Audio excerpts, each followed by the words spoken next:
Welcome back to the Engine House. I'm your host, Candy Dancer, and we don't have a lot this week.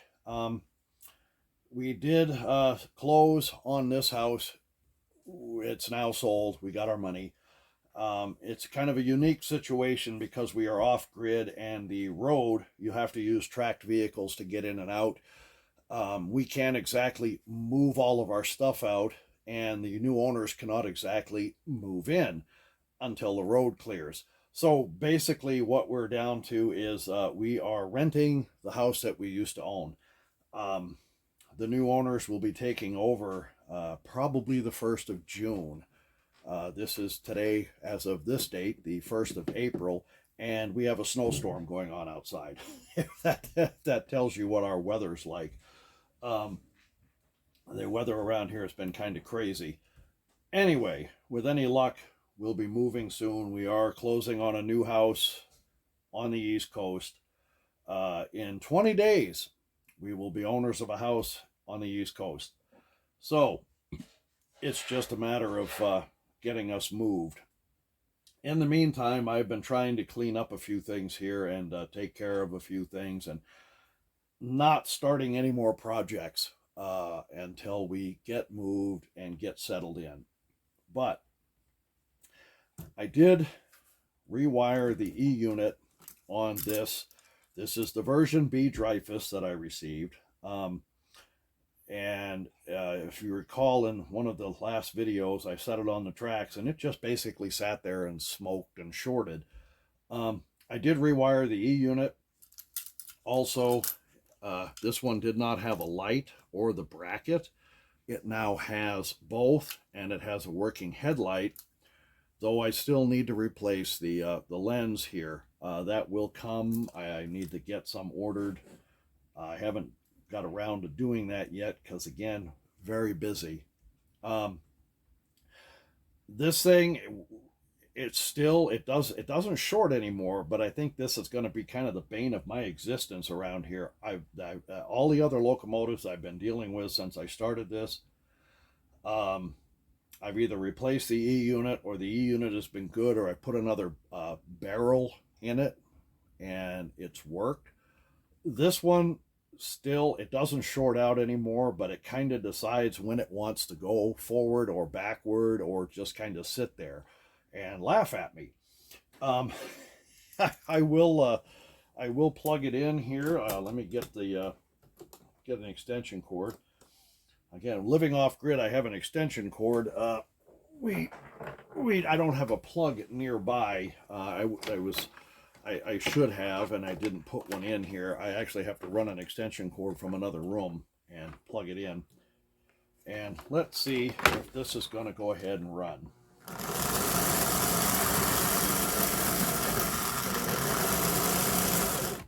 There it is. You saw the working headlight, and of course I lifted it up and pinched my finger. Doing real good here. Anyway, it decided it's going to run.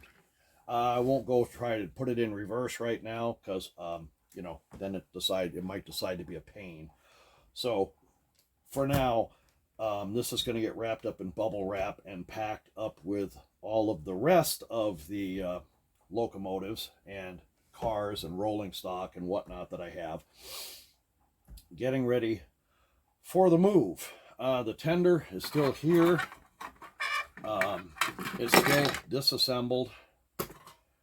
I have not yet decided if I'm going to take this down to bare metal and repaint it yet or not. And I'm not going to order new stickers until we get moved into our new address, because I just don't want mail getting lost and this stuff. It's not a lot of money that it costs, but still, I'll just wait. It's not critical. I'm not going to be running this anytime soon, so it can go without for the time being.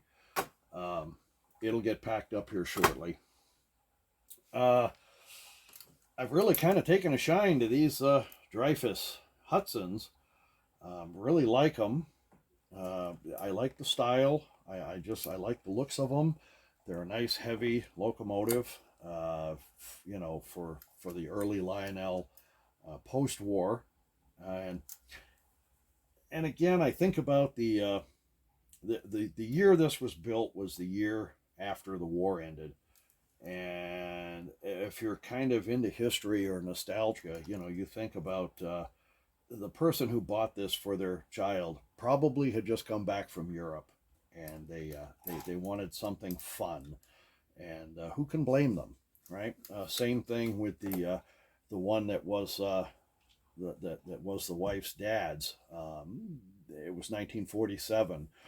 Um, so you think about things like that, some of the history behind these, and possibly the thought that went into buying them and the reasons for buying them. And I kind of think of that. Being a veteran myself, it's kind of something I think about. So I just kind of fallen in love with these old Dreyfuss locomotives. Anyway, this one will get now packed up and ready for the move. I did end up ordering some new coil couplers. The caboose on the set that was the wife's dad's, one of the trucks, while I was trying, one of the the axles had popped out, and while trying to get it back in, I broke the side of the truck, and I couldn't repair it. And it was there was another one that was missing. I had one for that. I fixed it. There was another. It was this one that was actually missing this piece here to uncouple it. So the one on the caboose had all of this still here, though it had this broken. This one was still whole, and so I took that one apart and put it and made this one work. But in the meantime, without thinking, I ordered two more. But then again, if I'm going to continue doing this, these will eventually get used. So it helps to have a wife that's understanding. And I don't say anything about her yarn habit. She's currently in the living room with all of her yarn and more. So we complement each other when it comes to our hobbies. We don't really get too crazy, as long as we don't get crazy. But anyway, she knows I'll end up using these on something. So there we have that. I did, this needed a new cable for the hoist here. And so I did, I had some string, and I finally got around to dyeing this with some fabric safe paint. And now I've got it working. It's a little stiff going down here. It's not a lot of weight to pull it down, so it's just the weight of the hook. And it goes up as it should, and this goes up and down as it should. And it's ready to go. It's ready to be packed up and wrapped in. None of these came in boxes, by the way. And I know a lot of people, they love having the original box. And I do have some original boxes for a lot of this stuff. Some of these do, some do not. The thing with the early boxes, the post-war stuff, and up until I think somewhere in the early 70s, the way they processed the pulp that made the cardboard and the paper, after quite a number of years, the cardboard starts turning into sawdust again, as does paper. If you've noticed in some of the older books, the pages are getting brown and yellowed, and they are turning slowly back into sawdust. And so when you're dealing with cardboard boxes that are close to 80 years old, they're very delicate. So I don't have a lot of boxes for these things. Some of them I do, some I do not. And some people think they're worth more with the original box. Me, I just enjoy them for the way they are. If I have the box, great. If I don't, it's not that big a deal. So these will get, we also, because we're packing, have tons of bubble wrap floating around here. So this, the tender, and this will get wrapped with bubble wrap and put away in a box with the rest of the Lionel stuff that I have. Now, getting to this, I had bought this to go with this, and of course the roof was broke, and I had intended on carving this down even here and then rebuilding a roof. Well, in the process of hunting a bunch of other stuff down, I found this that came with this, and this had something here. I've seen some with a searchlight here. I don't know what went here, and but I have seen some, like I said, with a searchlight or something that sits here. Now, the ladder on this is a bit on the rusty side. This one is in a lot better shape. The brake wheels on this one are in better shape. This one really needs some cleaning. So what I'm intending to do is this one, as you can see, has a small notch taken out of here rather than the entire end. I'm going to fix this, and in the process, because again, it is a darker color, I will be using these boxes, and the reason for that is this one's in pretty good shape. This one is has a chip taken out here, and they will have to be repainted. And of course, obviously these were red at one point, and they were painted probably at the factory, and so these will get repainted. I will be covering up the DL and W and the number on both sides with some tape, and painting this a lighter gray, and then doing some detailing on the steps and the door and the grab rails. And then I'll be putting some clear plastic window glass over the windows. And then once I fix this, I'll be painting the roof to look like it'll be painted to, of course, cover up the repair, and of course to make it look better.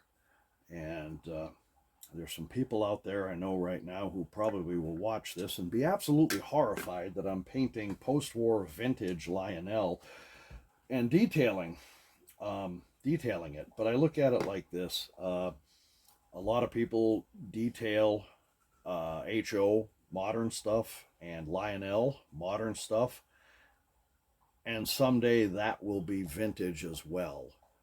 There are some people that go, oh, you make it worth less or whatever by doing that. These are going to get passed down to my grandchildren eventually, and what they do with them at that point, I will be long gone and won't care. But for now, to make it, this is chipped. It needs some paint. It needs some help, and why not just do a little detailing to it? And I'll paint it to match as close as I can to that. These will get painted.